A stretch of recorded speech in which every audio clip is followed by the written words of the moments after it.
Ya, assalamualaikum warahmatullahi wabarakatuh. Perkenalkan, nama saya Fazian Nur Rahman. Saya berasal dari Universitas Diabudi Surakarta.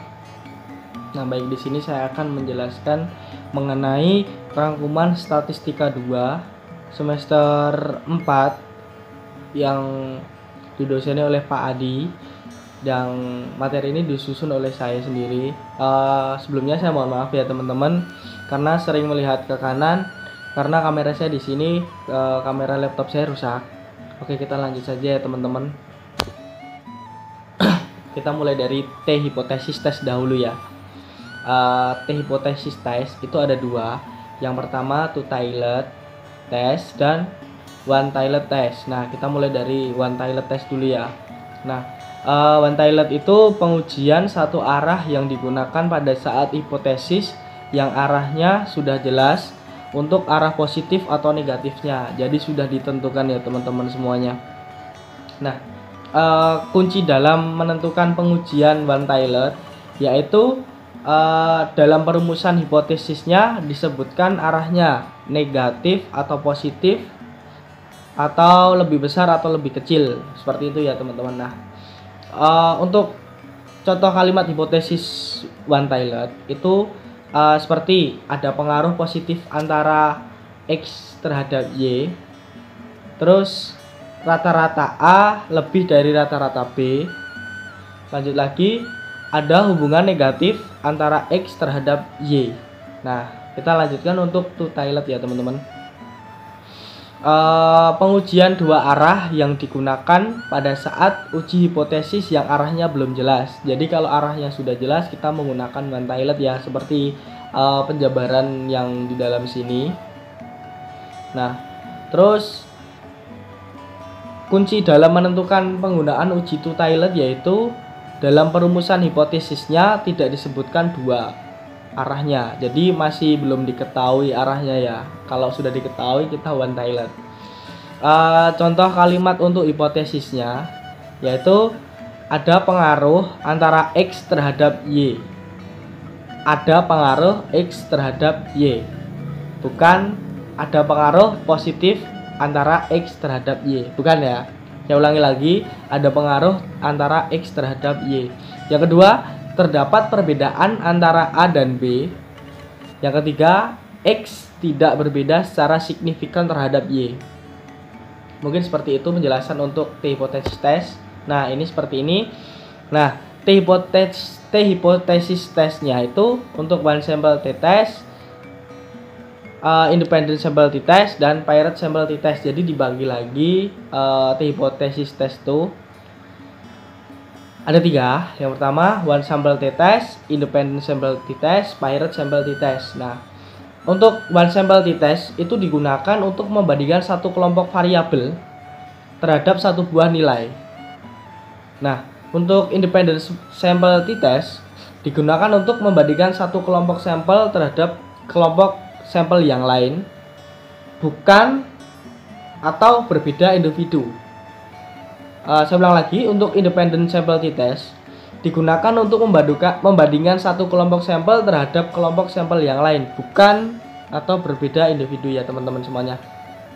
Nah, yang kedua, untuk paired sample t-test digunakan untuk membandingkan satu kelompok sampel terhadap sampel yang lainnya. Jadi seperti itu. Next, kita lanjut teman-teman semuanya. Uji ANOVA. Nah, uji ANOVA ini apa dan digunakan untuk apa? Yaitu yang pertama untuk mengevaluasi perbedaan hasil rata-rata antara dua atau lebih perlakuan. Terus menggunakan data sampel sebagai dasar untuk menarik kesimpulan umum terhadap populasi. Next, digunakan untuk membandingkan lebih dari dua perlakuan sekaligus. Oke, seperti itu dari sampel. Nah, ini untuk uji ANOVA. Untuk uji ANOVA itu ada dua, one way ANOVA dan two way ANOVA teman-teman semuanya. Untuk one way ANOVA digunakan untuk menguji hipotesis komparatif rata-rata K-sampel bila setiap sampel hanya terdiri atas satu kategori. Bila sampel hanya terdiri atas satu kategori ya teman-teman semuanya. Kita lanjut ke two-way ANOVA. Two-way ANOVA digunakan untuk menguji hipotesis komparatif rata-rata sampel bila peneliti melakukan kategorisasi terhadap sampel. Nah, ini jika dilakukan kategori terhadap sampel ya teman-teman semuanya. Next. Ini ada uji Kolmogorov-Smirnov. Nah, untuk Kolmogorov-Smirnov ini buat apa sih? Digunakan untuk mengetahui apakah sebaran data berdistribusi normal atau tidak. Terus membandingkan distribusi data yang akan diuji normalitasnya dengan distribusi normal baku yang kemudian dikonvert menjadi Z-score. Nah, asumsi pada metode Kolmogorov-Smirnov yaitu bersifat secara kontinu ya teman-teman semuanya. Nah, adapun syaratnya untuk metode Kolmogorov-Smirnov yaitu yang pertama, data berskala, interval atau rasio. Lebih tepatnya sih kayak kuantitatif gitu ya teman-teman. Nah, yang kedua, dapat untuk N besar maupun N kecil. Nomor ketiga, data tunggal atau belum dikelompokkan pada tabel distribusi frekuensi. Next teman-teman. Nah, masih di Kolmogorov-Smirnov lagi. Kolmogorov-Smirnov itu dibagi menjadi dua. Yang pertama, one sample K Smirnov test. Yang kedua, two sample K Smirnov test. Nah, untuk one sample K Smirnov test itu digunakan untuk membandingkan satu buah sampel dengan probabilitas referensi. Dan untuk two sample K Smirnov test digunakan untuk membandingkan dua buah sampel saja. Next. Nah, ini saya kasih contoh kasus rumus Kolmogorov-Smirnov. Saya bacakan. Suatu penelitian tentang berat badan mahasiswa yang mengikuti, ini tipe ya teman-teman, mengikuti pelatihan kebugaran fisik jasmani dengan sampel terbanyak 27 orang diambil secara random. Sedemikian rupa itu didapatkan data bla bla bla. Apakah data tersebut di atas diambil dari populasi yang berdistribusi normal? Nah, untuk kalimat hipotesisnya H0-nya yaitu H0-nya yaitu populasi berat badan mahasiswa berdistribusi normal. Untuk H1-nya populasi berat badan mahasiswa berdistribusi H1 populasi berat badan mahasiswa tidak berdistribusi normal. Nah, untuk nilai A itu level signifikan sama dengan 5%. Kalau dijadikan desimal 0,05% ya teman-teman semuanya. Nah, dan ini untuk perhitungannya seperti ini ya teman-teman. Oke, next. Nah, ini untuk korelasi dan regresi. Nah, untuk korelasi itu digunakan untuk mengukur dan menjelaskan karakteristik hubungan dua buah variabel. Dan karakteristiknya yang pertama yaitu ada hubungan, terus dua bentuknya, terus yang ketiga kekuatan hubungannya.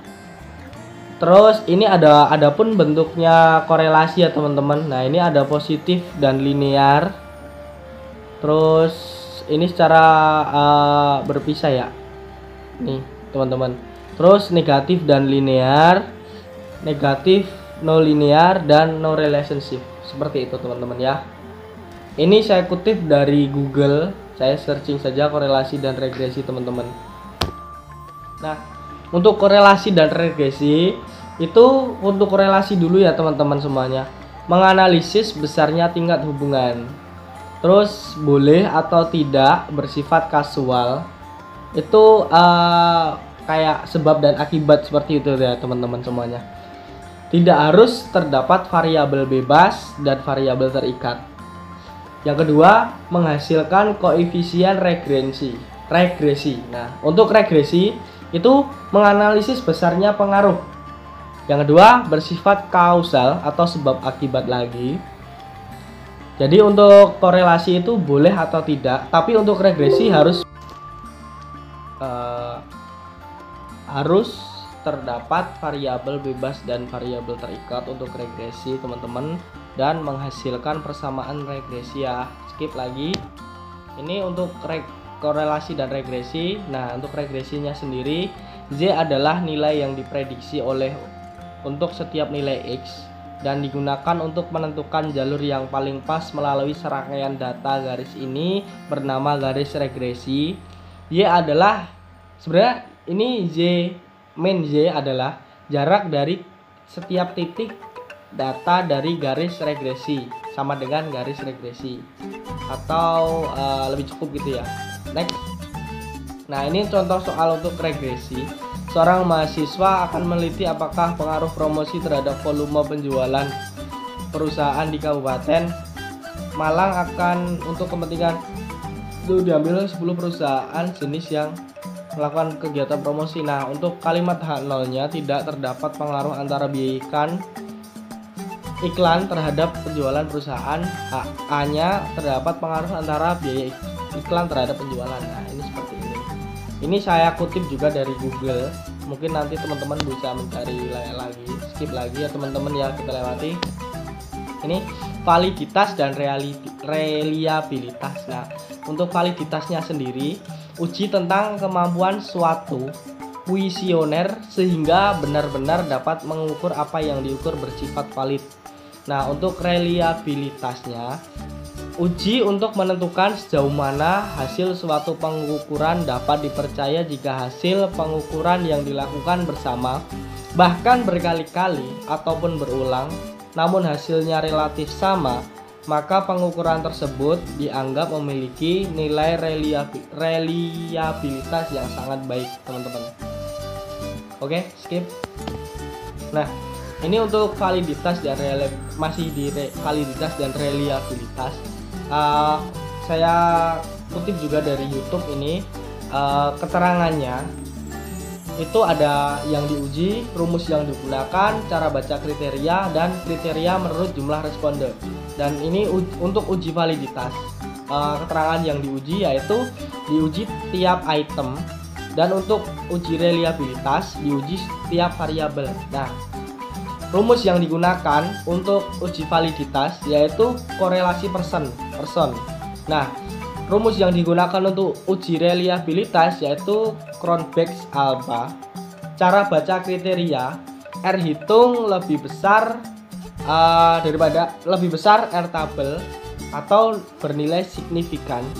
Untuk cara baca kriteria uji reliabilitas, nilai Cronbach's alpha lebih besar 0,600.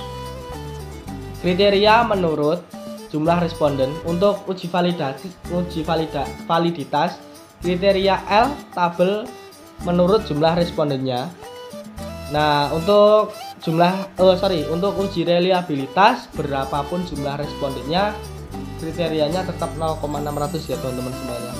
Oke, skip lagi. Nah, ini materi yang terakhir dari Pak Adi yaitu chi-square atau chi kuadrat. Nah, merupakan pengujian hipotesis mengenai perbandingan antara frekuensi observasi dengan frekuensi harapan. Nah, apa sih frekuensi harapan itu? Nah, frekuensi harapan adalah frekuensi yang dapat dihitung secara teoritis. Nah, jadi kayak teoritis gitu loh. Paham ya teman-teman semuanya? Nah, untuk frekuensi observasi adalah frekuensi yang dapat dihitung secara percobaan. Nah, untuk menguji ada untuk menguji ada atau tidaknya perbedaan antara dua kelompok variabel, dan menguji atau tidak ada atau tidaknya hubungan antara dua variabel tersebut. Ini fungsinya chi-square ya teman-teman ya. Skip lagi. Oke, terima kasih teman-teman.